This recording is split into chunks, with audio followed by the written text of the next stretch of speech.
Hi, and welcome to the Leadership Development Armory Lesson 4. Today we'll be hearing from Captain Jillian O'Brien about how to create an engaging troops program. Please be mindful that because this was recorded on Zoom, the quality of the audio and video isn't great, but the quality of the content is exceptional. We hope that this lesson is of value to your ministry. Please enjoy. So we're really excited to hear from our guest today, who is Captain Jillian O'Brien. Captain Jillian has been a youth leader since she was a teenager. Even as a young adult, she was leading Sunbeams at her corps. Like before she was like Girl Guard age, was already leading the next Sunbeams. Since she became an officer, she's always made troops a priority in her ministry. She sees the value of troops as an outreach and evangelism program. Captain Jillian and her husband, Michael, are currently serving as the divisional youth secretaries for the Delaware Division. So we're so excited to hear about all she has to say about how to make your troops program more engaging. So I'm going to ask Matthijs Ahrens, who is our young adult coordinator, to just pray real quick before we start. So let's pray. Heavenly Father, thank you so much that we get to be here to develop our skills as youth leaders, as people who want to make an impact in this world. Lord, you've put a passion on the hearts of the people who are attending this meeting to learn more and to grow and develop their skills. Help us to go in with eager and open minds as we consider new ways to bring the message of your love to the children of this world. We pray this in your name, Lord. Amen. Okay, so without a hesitation, here's Captain Jillian O'Brien. Hi, everyone. Can you hear me? Just thumbs up. Yeah. Okay, good. So hi, I'm Captain Jillian O'Brien. Right now, I am the Divisional Youth Secretary in the Delaware Division. As Summer said, I have a lot of youth experience. I've been leading troops since I was 14. As soon as I graduated Sunbeams, my mom made me start leading Sunbeams at the Corps because, we don't have youth leaders. So that's how that works. But I've led every troop program imaginable besides Boy Scouts. I have not led that one, but I've done Moonbeams. I've led Adventure Corps. I've also led Girl Guards and Sunbeams since I was 14 years old. I've done youth programs and troops in all aspects of Salvation Army ministry. That includes being a corps officer, as well as being a local leader and from the divisional level. And I've done it in corps that are really tiny with only 10 people at the corps, and corps that are bigger with maybe 60, 70 people at the corps. So I have a lot of experience in doing troops in a lot of different settings. I've also done troops in the West Coast and the Western Territory, but I've also done troops in the Eastern Territory. So I Samuel, hey. So I do have a lot of experience with that and in how to manage those kinds of things, different cultures, different backgrounds, different styles, those kinds of things. So like I said, I love the troop program. I wholeheartedly believe that troops is one of the best programs that the Salvation Army has to offer. The reason it is one of the greatest, in my opinion, is it's fun, it's educational, it gives social cues to kids, social interaction, and it gives the kids Jesus. So there's a lot of really good things that come from this troop program, which I really love and I love to share with others. When we got to our first appointment in Flagstaff 12 years ago, our corps only had 10 people that attended. We had no kids. It's a very small, tiny mountain town. So we decided, hey, what way could we get kids into our corps? And so we started the troop program. We did it on a Sunday after church. And so we were able to start bringing the kids to church on Sunday mornings. We'd pick them up and then we would have them come and they'd stay for church and then for troops after. And lo and behold, we had 20 kids in church on Sunday. We had more kids on Sunday than we had adults because kids wanted to be at this program. So I really love that this is a program that gets kids excited and interested. When we moved to New Jersey, we already had a corps that had a really hoppin' troop program. They had about 60 kids in that troop program. I don't know if you've ever had 60 kids in your troop program, but it's a lot. But we would, lean into these kids, we'd teach them, we'd help them. We showed that we cared for them. And before we knew it, we ended up having 107 kids registered in our youth program in that corps. And so a lot of it was just word of mouth. The apartment complexes, we would go and we'd pick up kids and the parents would say, get on the bus, and we drive them. So a lot of it was word of mouth from the kids, from the parents. And so, we've had this really large troop program that was going on there. When I moved to Portland a couple years ago, we had 8 kids on our first Sunday, and 5 of those kids were officer kids. So only 3 kids from the community were actually at our corps. And so we started doing troop programs. By the time January 2020, when we started, we had 10 kids who had shown up, were coming regularly. By March 2020, we had 27 kids. How that worked out was we had 2 kids who really loved the program, told their mom really loved the program, and she told all her friends. And so her friends started bringing the kids to the program. So we had 27, and then we had to shut down because of COVID.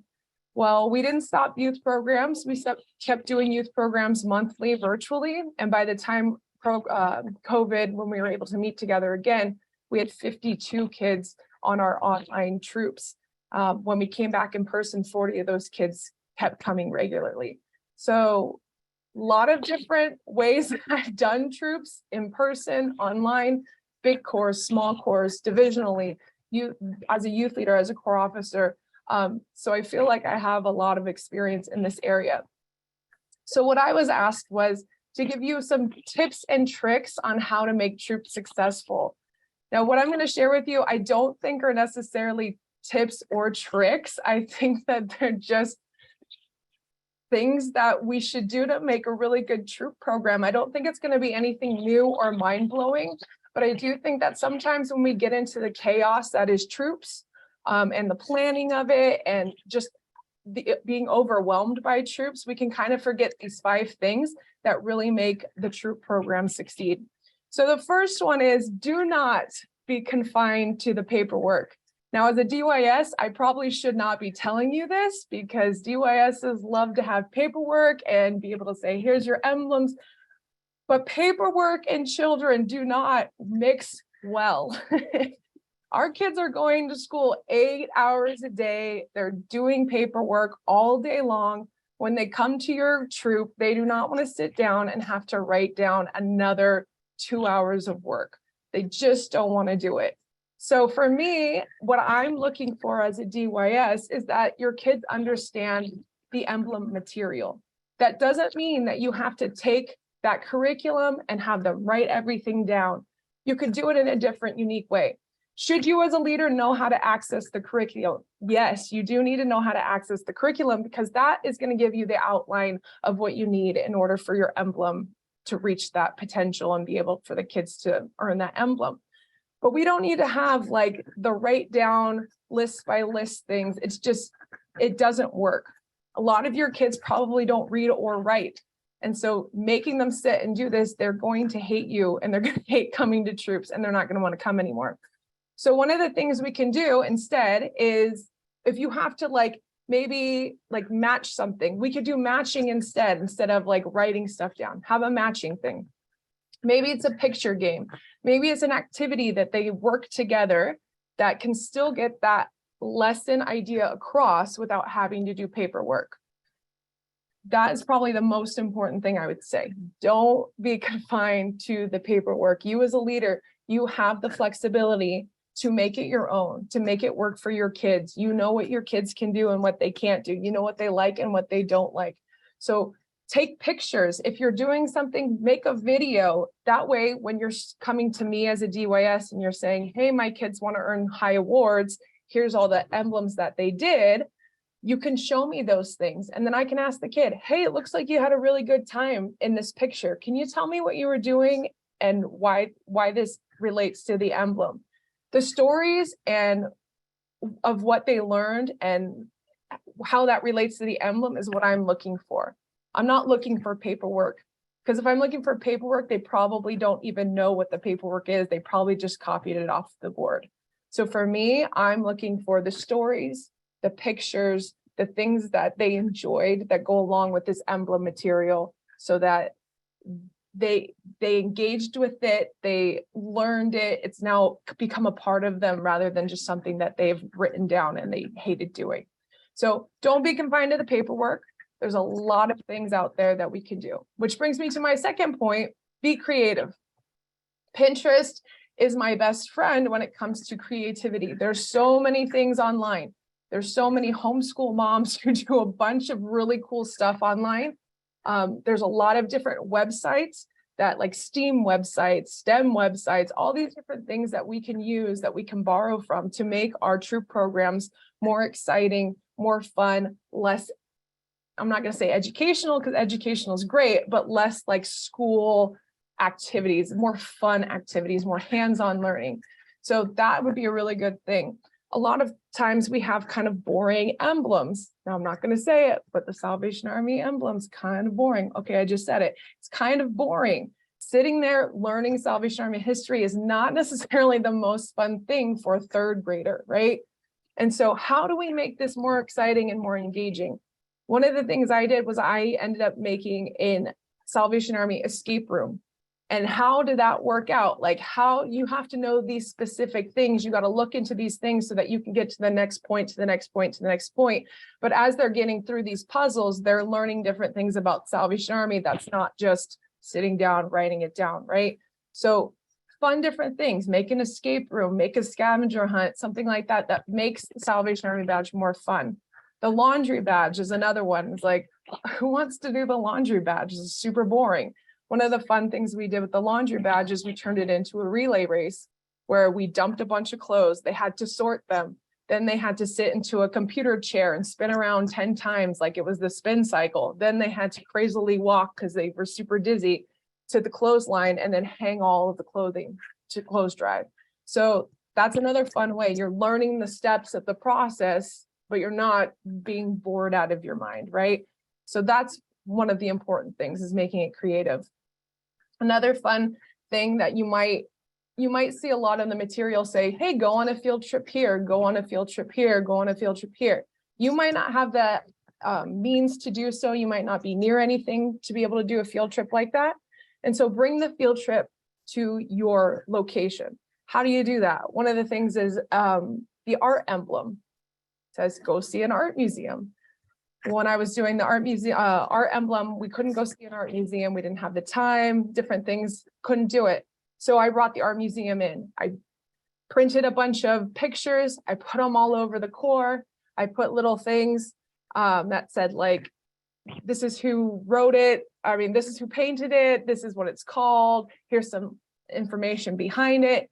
And then I had the corps officer at the time be the security guard. So he was walking around and he was making sure that the kids were being respectful. They weren't touching the pictures. They weren't running. It was like they were actually in the museum. They had to make sure that they were following the museum rules as well. And then they had a scavenger hunt. The scavenger hunt was going around to the different art pieces and then, saying this piece is a landscape. This piece is a self-portrait, things like that. So you can make these things fun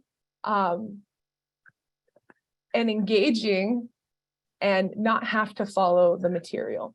So I know that some of you are probably super creative too.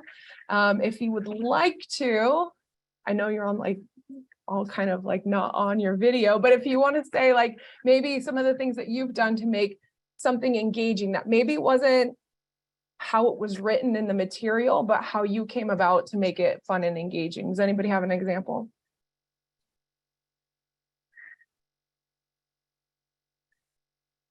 Come on, I know you do. I have one. Sorry, I'm at home.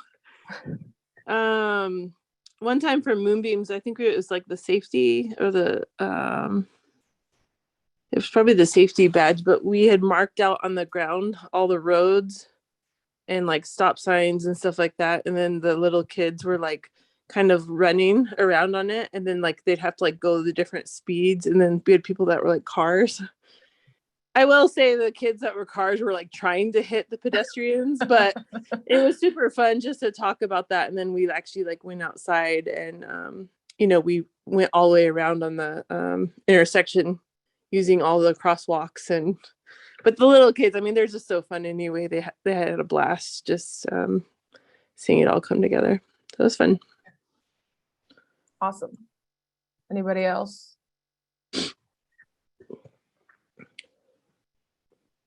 I mean, I could speak to not a troops activity, but in teaching, a lot of what we were expected was that even though we had curriculum and there are standards that you're supposed to reach, and it can become very intimidating of like, oh, I have to teach to this specific standard, to just be able to create something that is just even a little bit more fun. So like for a science lesson that I had to do, instead of it being like, oh, we're going to have like a worksheet, we had like a field book, and then they had the field book and there was pictures that they had to draw of this certain thing, and they had to create their own kind of animal, and what were the 3 characteristics of that animal, because a lot of what we were talking about was characteristics of just adding in some of those places where kids can be creative and say like, well, what do you think could happen in this, and like what would you do if you were in this situation, or if you could decide.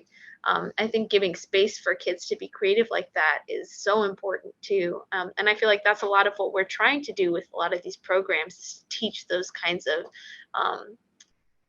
understanding of like, oh, this is what it means to be creative. This is what it means to appreciate art, and to kind of think about less of like, oh, well, I have to get XYZ done in order to fit the troops lesson, but of like, okay, what is the main goal of like, what is the kid supposed to learn in this? And maybe that can kind of help with easing those like rule type following things. Yeah. Having to hit certain goals does become overwhelming for some kids too. So being able to make it more fun and interactive kind of lessens that stress on and anxiety on the kids. So my third tip is partner with parents. Now, this might seem obvious, but it's also super hard. There's so many cores I've been to where it's really difficult to get parents involved and partner with them. But one thing that we can say is, hey, we have a really good program here. It's free. That's always a good thing, right? We have a free program here. We're teaching them skills. We're teaching them character skills, social skills, different things like that. But also, we're going to get your kid out of your house for an hour or two, and you get some free time. So whether it's a selfish thing on their part is like, yeah, get this kid out of my house for 2 hours. Or if it's, no, they just really want their kid to be involved in something that is engaging. The parents are going to be excited. Whether it doesn't matter what side they land on there, they're going to be excited that their kid has something to do. And so families are searching out these activities that their kids can be engaged with, that they're not just sitting at home, but also gives them a break.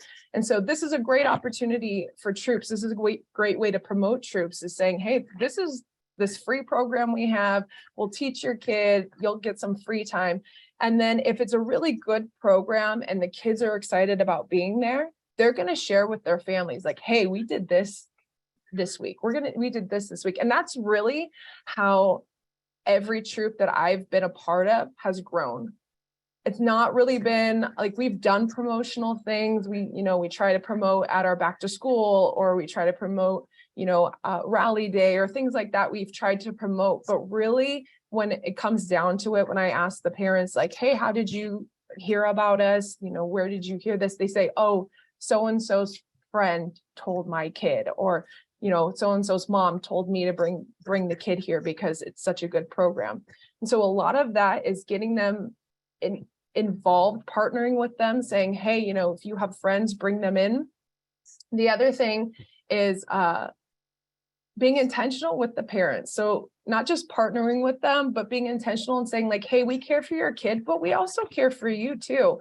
And so one of the things that I like to do is give something to the parents every like now and then, and say like, hey, yeah, we love your kid and we love having them here, but we also want you to feel cared for too. So during COVID, December, the first COVID year, I remember I was like losing my mind as a parent. And I was like, I can't imagine how everyone else is feeling right now. And so I put together a parent box just for the parents. And so I would go and I would drop off all the stuff for the kids because we would do monthly drop offs. And then I dropped off something just for the parents and said, hey, this is for you. It's a box, has candy in it, has popcorn in it. You literally give it to your kid and say, hey, go watch a movie for an hour, get out of my hair, and then like you can go do whatever you need to do for an hour. And so a bunch of the parents wrote me back and said, you know, no one has ever done something like that for us before. It was like, you come every month and you give something to your kids, and we appreciate that. But the fact that you included us in this time means a lot to us. And so there's ways that you can partner with parents, the ways that you can get them involved. And once they're involved and they see how great of a program it is, they're going to want to invest, whether that's, hey, maybe we'll buy you, you know, a thing of Oreos for your snack time. Or maybe it's like, hey, we'll come and sit and, you know, clean up afterwards. There's different ways that they can become involved and want to be there. So I don't know if any of you have ever tried engaging with the parents or partnering with the parents or done anything for the family specifically, but if you have, does anybody want to share maybe some things that you can do to partner with the families or partner with the parents? Just from the chat. Oops, sorry. Go ahead. From the chat, Captain Christy Church shared that they host a Thanksgiving dinner to get to know the parents and so that they can get to know us, and that they share what the kids have done and kind of showcase their work. So that's just an idea from the chat. When I was doing youth work, I'm from all over. I don't know anybody really except Captain Jillian and Zimmer. I'm sorry.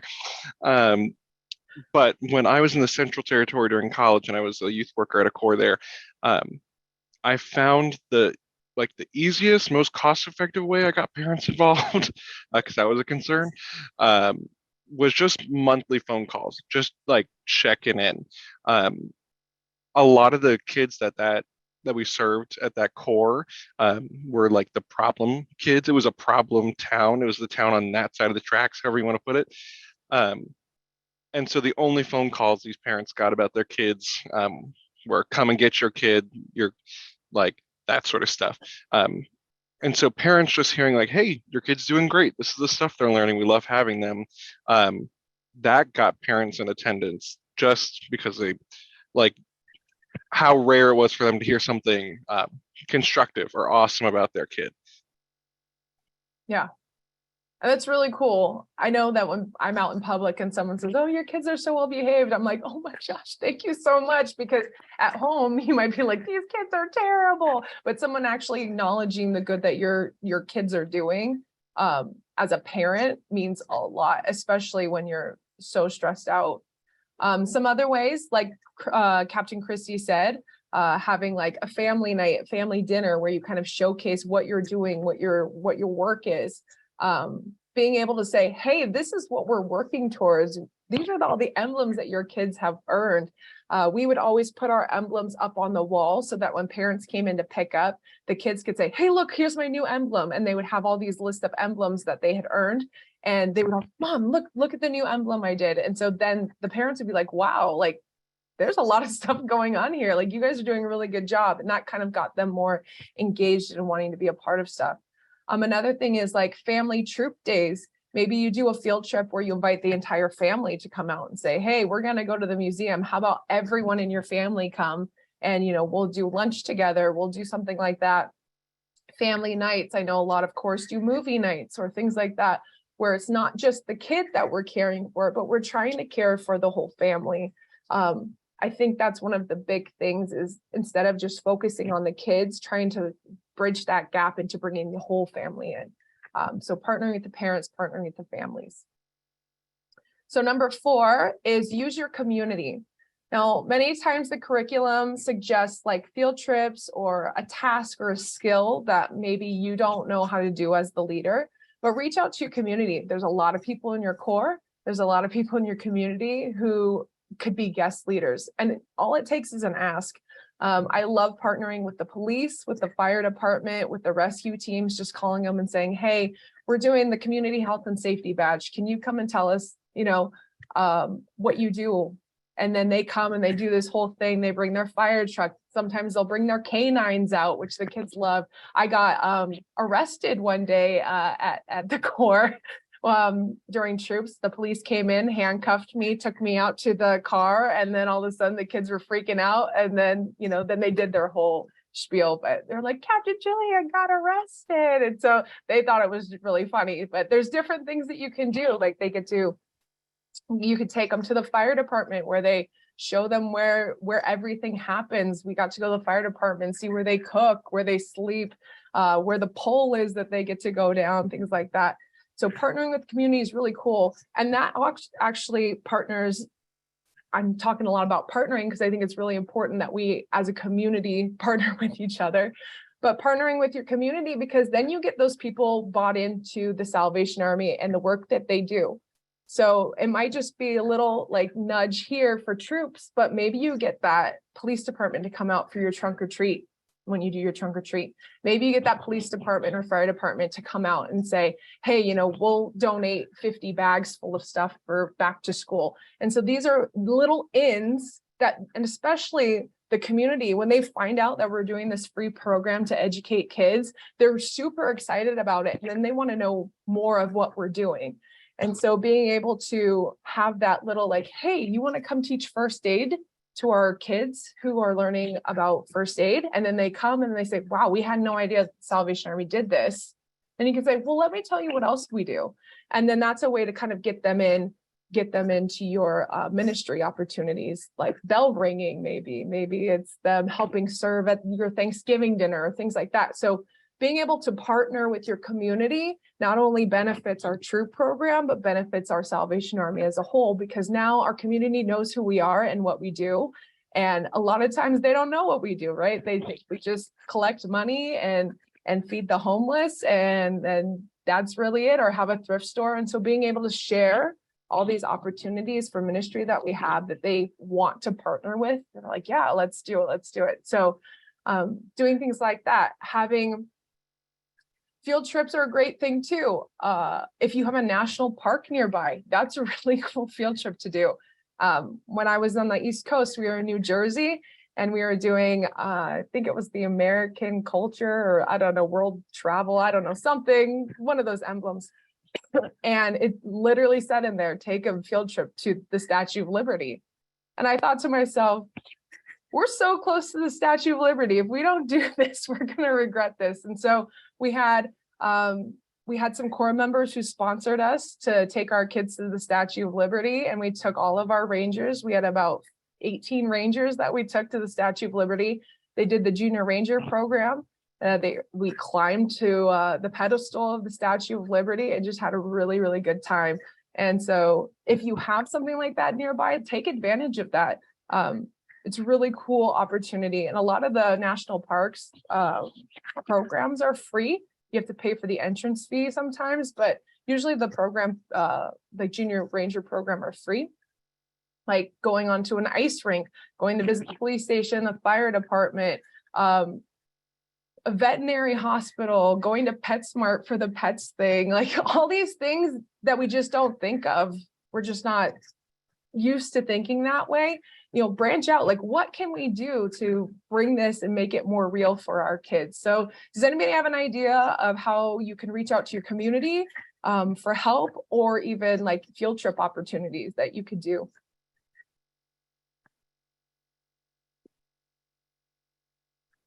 Any ideas?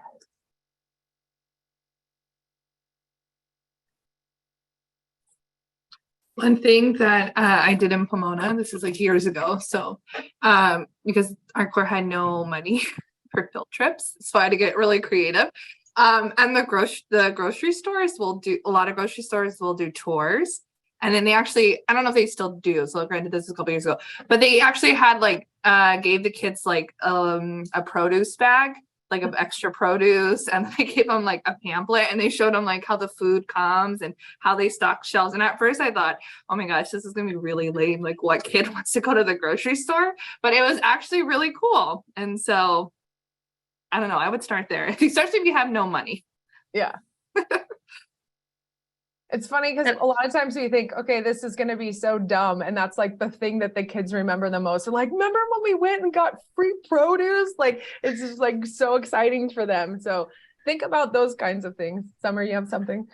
Yeah, I was gonna say that it reminds me of a time, as this doesn't have anything to do with kid stuff, but my dad talked to the people at Chick-fil-A and they gave us a tour of their kitchen for free. So it's just like, I think that it's really the power, like Samuel mentioned in the chat, the power of asking, of just saying like, hey, like, what are the chances? Like, we're the Salvation Army, we have this background, like this is a free program for the kids, like even just like talking to different people at like amusement parks, or just like, you know, just going and asking around and saying like, hey, like this is what we're doing, this is what we're serving, and like, do you think you'd be willing to help? Because like it's just as simple as that sometimes. Yeah. The worst thing people can say is no. And then you're no worse off than you were when you didn't ask before, right? So I mean, if they say no, thank you, that's okay. Go find another place. Another thing to think of is when I was in Portland, we were doing summer troop. We were doing summer troop nights. And so it was every once a month during the summer, we would get all of our troop families together and we do some kind of troop night. And so one of the nights we did was like a science day. And so we had we were doing a bunch of science experiments, and the kids were earning their science badge, but all the parents could be there too, and they could do it all together. But a lot of that stuff was costly. We had to pay for the stuff to make the experiments and things like that. And so we were kind of on a budget. And so I was trying to figure out like, how can we do this, but not have to spend as much money. And so I went to the local Walmart who we had a relationship with. And I just said, hey, you know, we're doing this science night for these kids and these families. We have about 60 of them who come. Is there any way that you could donate maybe some cornstarch for our cornstarch experiment, or, you know, some eggs for the egg drop experiment, things like that.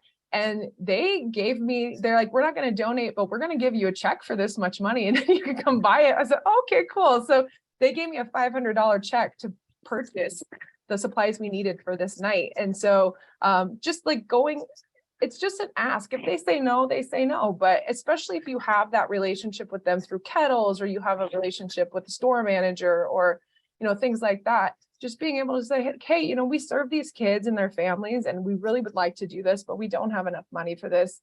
Is there a way that you could help us out by either donating the supplies or donating some money? And so that was really cool. So we were able to do that and save, you know, $500 on that night, which was really cool. Another cool thing was we had our back to school carnival, which we would also, every time I do a back to school carnival, I always had a troop table or a youth program table out there.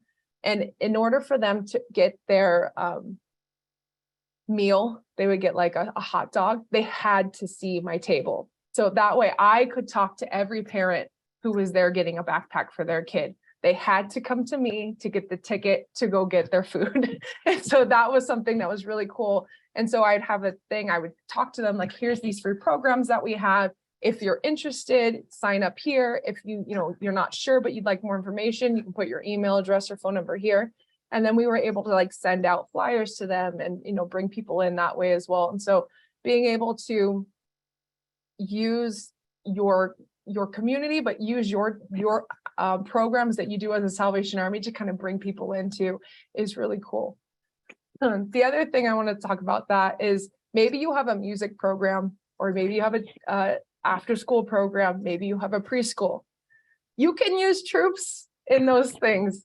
So a lot of times we like to section everything off and say, okay, well, this is music, it has nothing to do with troops. This is after school, it has nothing to do with troops. This is our preschool, it has nothing to do with troops. But literally the Moonbeam lesson material can happen in a preschool. You could do it once a week, once a month, things like that. The music, if you're doing a Christmas musical, that can count as your singing and your drama badge. So all those kids who are in your Christmas musical can already earn 2 badges that they maybe never had. And then you can say, hey, you guys earn these 2 badges in the musical. If you start coming on this day, you can earn more. Same thing with camp. If you send your kids to camp and they go to music camp, you can count that as your music badge. You can count that as your singing badge. If they go to camp and they're doing camping experience or they're canoeing, you can count that as their boating badge. So again, thinking of the Salvation Army and our programs as connected rather than separate. Everything that we do should be connected. So if you're doing something and you're like, I wonder if I could get an emblem for that, you probably can. So you just contact your DYS and say, hey, here's what we did. Do you think that we can have an emblem that correlates to that? I'm pretty sure you probably can find something that would. So connect everything, be partners with your programs, with your community. The last thing I want to say is be prepared and engaged, not just for class time, be engaged for the whole time. So that includes pickups, dinner, snack time, transitional time. These are the times that the most behavior problems can happen because we're not engaged. These are the times that are most critical with these kids, because yeah, you got their attention for the lesson, but these are the transition times. These are the times where they're not really paying attention, but these are the most important times where you can have these conversations. A lot of people don't like offering transportation. It is a hassle to do transportation. But I will tell you, I've had some of the most meaningful conversations taking kids home from troops. Could have been a 10-minute ride. It could be a 5-minute ride. But there was one time where I led 6 kids to Christ in the back of the van on the way home from troops. And so you can't tell me that transportation time isn't important. It's important. That's when they're asking all the crazy questions because they want to see your reaction while you're driving. So it's very important that you're prepared and engaged. If you're not talking to the kids on the way home, you need to start talking to them. That's where they're going to tell you everything that happened at school, everything that's happened at home. That's where everything they've ever wanted to say is going to come out in that 10-minute car ride. So transportation, be engaged, talk to your kids. They're wanting to know your thoughts. They want to know your opinions. They want you to know that you care for them. And so they're going to talk to you. So be engaged and talk to them during that time. Snack and dinner time. Have your leaders sit. It's super easy to have all the leaders stand in a corner together, but have them sit at a table and get to know each other.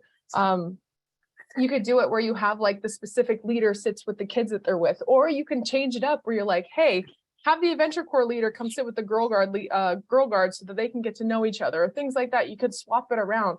Maybe have like every first week you sit here, second week you sit here, so that there's that time for people to get to know each other and feel like they are being heard and loved and cared for. Another thing is, let me see, they're asking questions about God. They want to know different things. They want to know what you think. And so it's really important that we do our devotions with our kids. It's easy to skip that step because it's not as fun, right?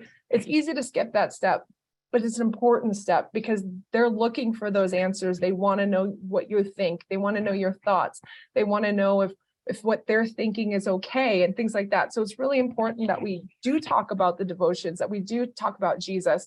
And it's not just this fun thing, because Jesus is fun. We want Jesus to be fun, right? We want the kids to know that Jesus is fun, but also serious. Like, Jesus loves you. He saved you. He died for your sins. So we want to make it fun and serious, but we want them to know, like, Jesus loves you. And every day you come in here, you're going to know that Jesus loves you, whether it's when you're eating snack, whether it's when you're in the van, whether it's during the lesson time, you're going to know that Jesus loves and cares for you. And so those are my 5 tips and tricks. Again, not mind-blowing, not anything new, I don't think. But these are 5 things that when I'm doing a troop program, those are the 5 things that I'm trying to accomplish and seems to make a troop program successful. So does anybody have any other tips that they might add to our list here? I think even to add on to what you were saying about like talking to your kids, to just do something as simple as like highs and lows or peaks and valleys, or my personal favorite is whoops and poops, of how was your day? Like, how was your week? Like, tell me about it. And even just like when I'm babysitting, like asking the kids, like, oh, like what's going on, and like being interested in their interests, and like, oh, like what's happening with that, and like remembering things. And like, I think sometimes we don't think that we have to ask kids like casual questions. They're just like, oh, what's your favorite color? But it's like, no, like be intentional about the conversations that you're having as well, and like be sure to like remember it's just like any other relationship. You know, when you pay attention to people, you pay attention to, you know, what's hurting their feelings, or you pay attention to their interests, or and you try to talk about those kinds of things. But being able to have those conversations with kids too, because kids are people, and like, you know, they have thoughts, they have opinions on things, and it's so important to hear those. And then we also had Captain Christy Church also share that they had table talk questions on the table for kids to use to talk to each other, which is another great thing to kind of encourage those kinds of conversations. In the Eastern Territory, we just had DYL. I don't know if that's all territories, if that's something that happens. But it's a time where we just get together as youth leaders and talk. And Brittany Parks, our troops coordinator here, was talking all about that, but particularly talking about volunteer resources, like getting people to help you lead your program, because that's really like a hot topic, I think, everywhere. One tool that she recommended that I'm absolutely in love with, just put a date on the commitment you're asking your volunteers to make. So instead of saying, can you teach Sunday school to all the girls in the Corps? You can try saying, can you teach Sunday school for this semester? And that, like, the task becomes so much less daunting. Like, if you can set up, I have the material, I just need you to be there and engage. And if in their mind they can just give it a test run, that's awesome. And then after that, you can say, hey, do you want to keep doing this? And that's something that could really see benefiting the troops programs. Mm-hmm. Yeah. Volunteering, training our volunteers, all of that, because it is overwhelming when you first are like, can you teach all these kids? They're like, what? So giving them a specific date. Yeah. Anybody else?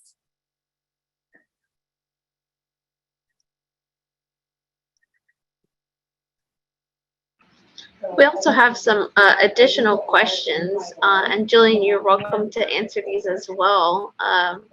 But just to continue the conversation, what's one of your biggest flops in the troops program? What's one biggest flop? Yeah, and anybody else can feel free to chime in. But yeah, let's keep the conversation going. One of my biggest flops. Okay, I gotta think about it for a while because there's probably a lot. I don't know, that's right on the spot. I don't know. I think I'm gonna say it's something in New Jersey because there's a lot of stuff that happened in New Jersey with all of those kids. Okay, yeah, okay, here's my biggest flop. I lost my cool. Again, we had 80 to 90 kids in our youth program every week. And it was Christmas as a Corps officer, which is stressful. We were doing a Christmas musical for our troops. And so I had about, I think there wasn't 80 of them. I think there was like 50 of them in the musical. That's a lot of kids, but they were in the musical, and I had them from 8 a.m. on a Sunday morning from pickups all through church, through Sunday school, through church. And then after church, we had musical practice, and then we had dinner, and then we were doing a parade where all the kids were going to be in the parade. And it was like the second week of kettles. I had 3 babies at the time. It was so stressful. Mike had the flu, and so I was doing all this by myself, and I lost it on all the children. And so they were just being super loud and they weren't listening. And so I put all of them on timeout. So how that worked was we had this really big room, and I made them all sit on a square. They weren't allowed to move. They weren't allowed to talk.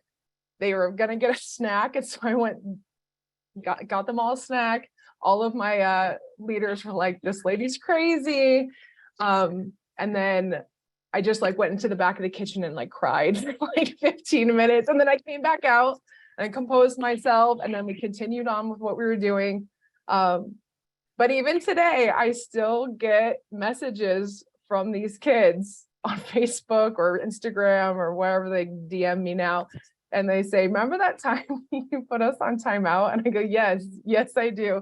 And they always are like, the way your eyes bugged out of your head when you yelled at us, like something I'll never forget. So yeah, that was a flop. I lost my cool. As far as like a flop programming wise, I'd have to like sit and think about it for a little bit.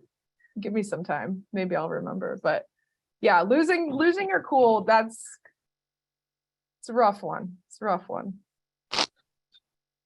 I got one. I think one of my major flops would be is like when I'm really excited about the lesson and I got it all ready, and I have everything ready and the fun activity that they can already see, and then it must have just been that they had too much sugar already or something. But then they're not even able to do the activity because they weren't listening. So then I had to just sit them all down like you did. I don't know if that's what happened, but and then you just have to end up sitting them all down, and then you don't get to do anything fun. Maybe one of the kids got to do something fun, but the other kids didn't because they decided to just act out.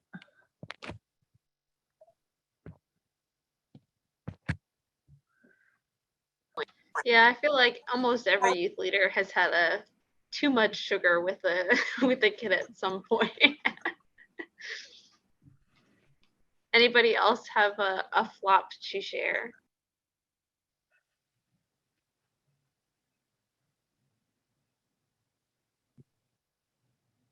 You're muted, Jennifer. Sorry. Gosh, how many years into this? I've always had a lot of success with doing competitive games, and not so much with the current group that I'm helping out with. There were like two kids were crying at the end. They were so competitive. People were angry, and I was like, what just happened? So I was kind of feeling like, wow, okay, well, that didn't quite go as planned. I left feeling really discouraged, and the couple kids that were still crying. Just like, what happened? So I guess my recommendation with that would be know your crowd. Know what the competitive, like there was no prize. It wasn't even like there was prizes. But yeah, a couple of the kids, just their personalities is just not the best crowd to do competitive things with. One of those is my children, so I can say that. A lot of times I have a backup plan. With a lot of stuff that I do, I have a backup plan. Because if something ends up like not going the way I thought it was gonna go, then I go plan B real quick. So a lot of times there'll be something that we have done and it might not go the way I thought it was gonna go. Like I thought it was gonna be received better, but maybe it wasn't received as good as I thought. And so I'm very quick to like switch, okay, plan B, so that we're not stuck doing this game or activity for 35 minutes when they can barely handle the first 10 minutes that we've done it. So I do tend to have a lot of like plan Bs in the back of my head ready to go just in case like something isn't going the way that it should, and it's like, okay, pivot, plan B, here we go, let's bring this one in. So that's another like good tool to have in your back pocket, is have a lot of like plan B activities that you can just kind of pull out last second and say, okay, this isn't working. Okay, let's pull this out and try this. Yeah, and I think it's also kind of like a don't be stuck on an idea of like it has to go a certain way, it has to look a certain way, it has to feel a certain way, because you never know with your kids. I wouldn't say it's one of my biggest flops, but a flop that I had, I was leading devotions at Camp Tecumseh in New Jersey. And as I was leading devotions, I kept on saying, right, okay, instead of like just finishing the sentence as it was. And kids started picking up on it and saying like, no, or like wrong, or like, and I was just like, oh my goodness, I like couldn't stop myself from saying it. But I think part of it just comes from gaining more confidence in yourself and not kind of needing those kinds of extra words. But that was an embarrassing time for me.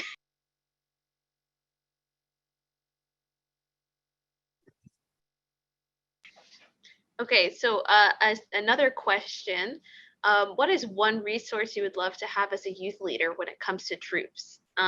Any of you guys or Jillian, like what's like a resource you would like to see produced or something that you think would be helpful from divisions or territorial headquarters? Just what kinds of quick resources do you think would be helpful?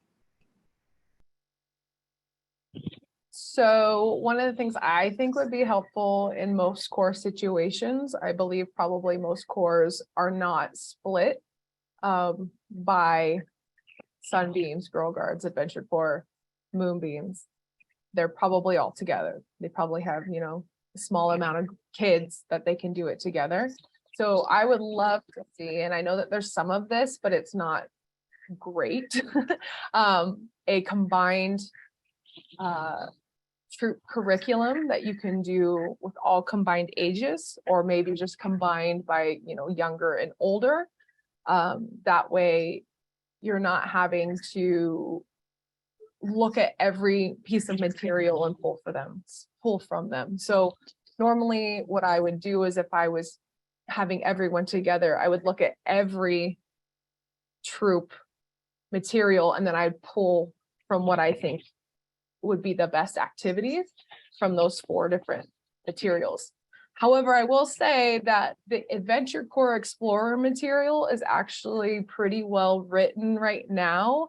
And so if I had to just go and pick something, I would lean more towards the Adventure Corps material, the Explorer material, and even for Sunbeams, I would do that. The Sunbeam material is very outdated and old and needs to be revamped. But so if you're like, I really don't know what to do, what to go from, I have a group of kids that are ages 6 to 15, where should I go? I would go to the Explorer material, do that and look at it and then kind of rework it to fit the needs of your group. That would probably be my tip. That's very helpful, actually. Anybody else have any resources you'd like to see or that you know of, actually? This is Captain Christie. Do they not have Moonbeam's charts? The one that the Sunbeams have it and all the Rangers have it and all of that, but I had to create my own, and I think that's kind of sad. I feel like they're left out. There is a Moonbeam chart. It looks like space. It looks like space. Yeah. Oh, okay. Yes. Summer can send them to you. Yeah, or you can request it from your division. Okay. And they should have them at your divisional level to send them out. Okay. Awesome. Thanks.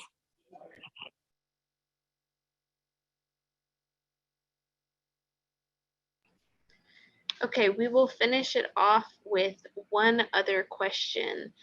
So what is one thing that you've learned about kids in leading troops and just kind of having relationship with kids? What's kind of something with that? No kid learns the same. That's the first one. So you have to know your audience, like Jennifer was saying. In Portland, we had a lot of very like kids who liked to write. We had a lot of kids who liked writing and things like that. So doing the paperwork for them was not a struggle. They enjoyed it. But in other corps I've been to, writing is a struggle. And so having to do everything more hands-on. So being able to be flexible, knowing your audience and doing like, figuring out what works for them and what doesn't. And I think the other thing, just working with kids, is like they just want to talk to you all the time.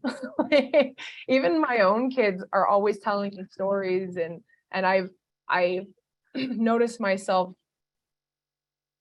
just going and not actually engaging with them, right? Because I'm just tired or whatever it is, and I notice that I'm consciously not making an effort to listen to their story, but I have to consciously make an effort to say, I am going to listen to your story, even if it's like a 25-minute story that you're going to tell me that, doesn't really matter to me. It matters to you. So bringing that into troops. When the kids are saying, this is what happened at school, they want you to know, they want you to remember.